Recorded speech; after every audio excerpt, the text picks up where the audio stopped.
మహిళల రిజర్వేషన్పై భారత జాగృతి ఢిల్లీ జంతర్ మంతర్ వద్ద నిరసనకు దిగనుంది. ఈ నెల 10న జంతర్ మంతర్ వద్ద దీక్ష చేయనున్నారు. దీనికి సంబంధించిన వివరాల్ని ఎమ్మెల్సీ కవిత వివరించారు. చట్టసభల్లో మహిళలకి రిజర్వేషన్ కల్పించాలన్నారు. అన్ని రాజకీయ పార్టీలు మహిళా సంఘాల్ని ఆహ్వానించామని తెలిపారు. పార్లమెంట్లో రెండో విడత బడ్జెట్ సమావేశాల నేపథ్యంలో భారత జాగృతి ధర్నాకి దిగనుంది. మహిళా దినోత్సవం ఉంటుంది.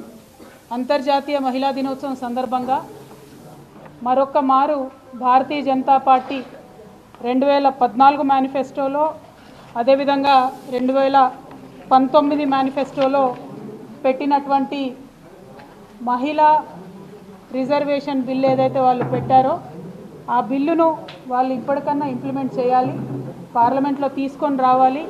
ఇంకా దాదాపుగా 3 సెషన్లు ఉంటుంది. ఇప్పుడు ఒకటి ఉంటుంది, శీతాకాలంలో ఒక సెషన్ ఉంటుంది, చివరిగా ఓట్ ఆన్ అకౌంట్ ఒక సెషన్ ఉంటుంది. కాబట్టి మహిళా రిజర్వేషన్ బిల్లుని ఇప్పటికన్నా భారతీయ జనతా పార్టీ తీసుకొని రావాలని చెప్పి మేము డిమాండ్ చేస్తూ ఉన్నాం.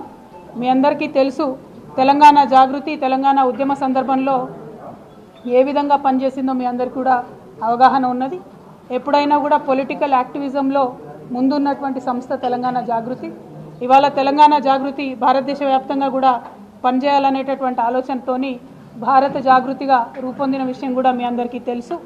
మరి ఇప్పుడు మొట్టమొదటి కార్యక్రమం భారత్ జాగృతి తరఫున ఢిల్లీలో జంతర్ మంతర్ దగ్గర ఈ నెల 10వ తారీఖు నాడు ఒకరోజు నిరాహార దీక్షను కూడా భారత్ జాగృతి సభ్యులందరం కూడా చేపట్టబోతూ ఉన్నాం. మహిళల యొక్క రిజర్వేషను, రాజకీయ రంగంలో మహిళలు ముందడుగు వేయాలంటే మన భారతదేశం లాంటి దేశంలో తప్పకుండా రిజర్వేషన్ ఉంటేనే సాధ్యమవుతుందని చెప్పి